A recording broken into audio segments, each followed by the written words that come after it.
อุ๋งอิงดังไกลจริงหรือไม่คลิปนี้มีคำตอบสวัสดีครับผมสวัสดีพี่น้องครับป้องปายมิดบอกแคนแฟนหมอลำยินดีต้อนรับเข้าสู่ช่องไทยซีเกตชาแนลสวัสดีพี่ยังแฟนคลับเอฟซีสาวหน่อยเพชรบันแพงแฟนคลับเอฟซีลาหน่อยอุ๋งอิงสู้ขู่สู้คนเด้อครับเด้อมาพบกันในช่วงสายๆนะจักนิดจักหน่อยครับพี่น้องในเวลา9 นาฬิกากัวพบปะมิดหมอแคนแฟนหมอลำตามสโลแกนของช่องครับมาช้ายังดีกว่าไม่มางานนี้สร้างความประทับอกประทับใจให้กับมิดหมอแคนแฟนหมอลำแน่นอนครับพี่น้องคลิปนี้สมาวองหอดจอดถึงความเด่นความดังความปังของลาดน้อยอุ๋งอิงดังไกลไปยังต่างประเทศสิมีศิลปินสักกี่คนครับในประเทศไทยของเฮานี่สิมีแฟนคลับ FC ตั้งอกตั้งใจบินมาหาโดยเฉพาะเพื่ออยากจะมาเบิงเพื่ออยากจะมาจับไม้จับมืออย่างคุณแม่ท่านนี้เด้อ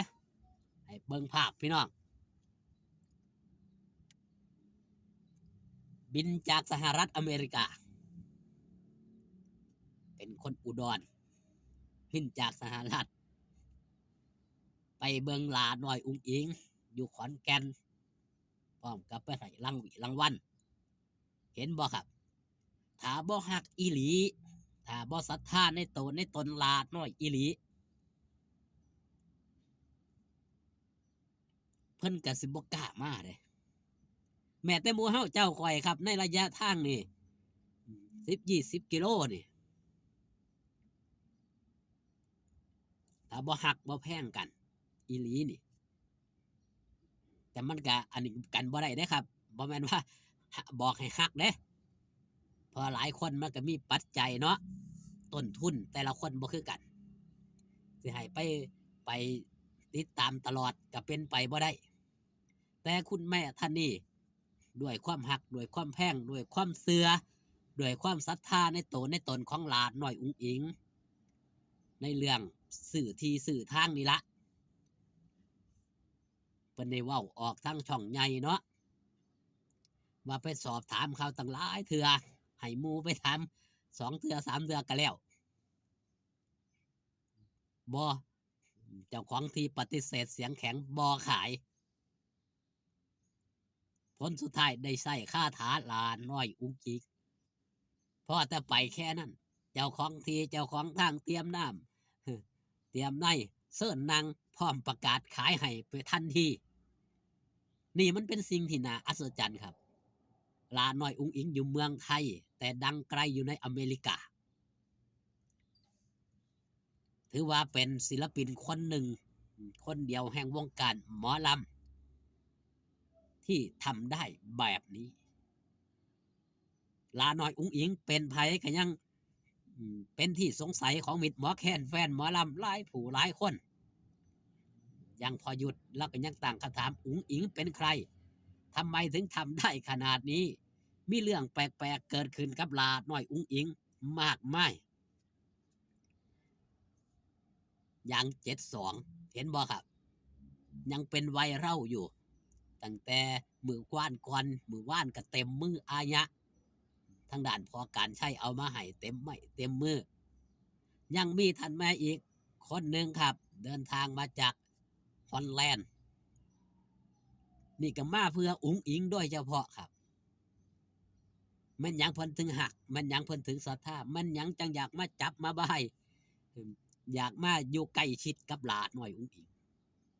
เพิ่นเบิ่งอยู่แต่ต่างประเทศว่าสั่นเนาะเบิ่งแต่ในต่างประเทศเบิ่งแต่ในโทรศัพท์ก็อยากเห็นตัวจริงเพราะเขาซาเขาลือว่าหลาหน่อยอุ๋งอิงเนี่ยเป็นตาหักเป็นตาแพงเป็นจังสั่นเป็นจังสี่ตามคำเว้าคำจาตามที่เบิ่งในคลิปมันต้องยังครับมันต้องมาเบิ่งกับตาเราดันด้นนั่งเครื่องขามน้ำขามทะเลมา บ่ว่าจะเป็นทางสหรัฐอเมริกาบ่ว่าจะเป็นทางฮอลแลนด์ใส่ค่าใส่จ่ายบ่แม่นน้อยครับมาเบิ่งหลาน้อยอุ๋งอิงถ้าบ่ฮักบ่แพงกันอีหลีบ่ศรัทธาในตนหลาน้อยอุ๋งอิงอีหลีอีหลอบ่กล้าลงทุนครับผมจังว่ามันหาได้ยากที่มันสิเกิดขึ้นกับศิลปินในแวดวงการ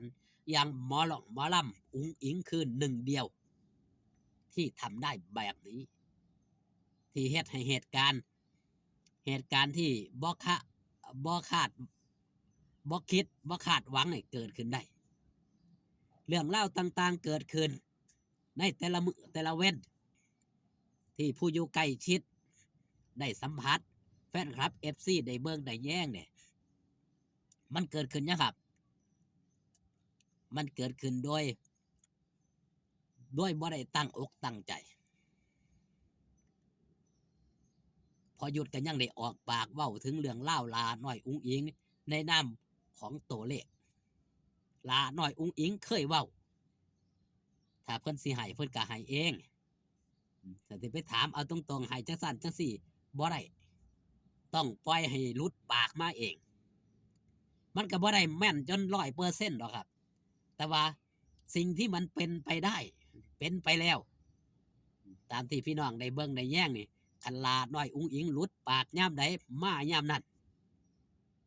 บ่ว่าจะเป็นไต้ท่อข้างรถ60ล้อเห็นบ่ครับ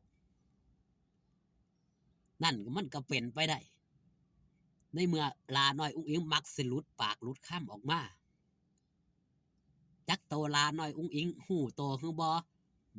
ว่าเว้าจังสั่นจังสี่บางเทื่อไปถามย้อนหลัง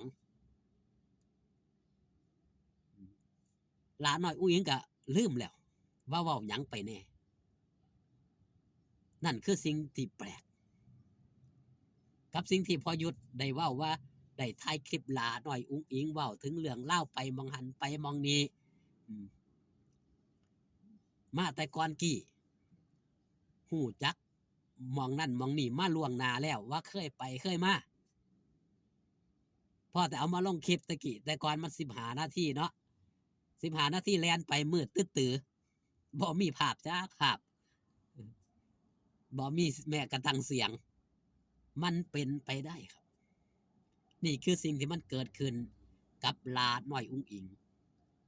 ดังนั้นครับ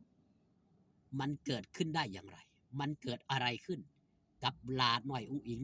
เฮ็ดให้แฟนคลับ FC จากต่างแดนจังดันด้นข้ามน้ำข้ามทะเลมาหาถึงขนาดนี้มื้อแลงอย่าลืมจะพลาดไปให้กำลังแรงเชียร์แรงใจลาน้อยอุ๋งอิงอยู่ที่อำเภอสตึกจังหวัดบุรีรัมย์อยู่ดีมีแห้งพอกันคลิปหน้าสบายดีครับผม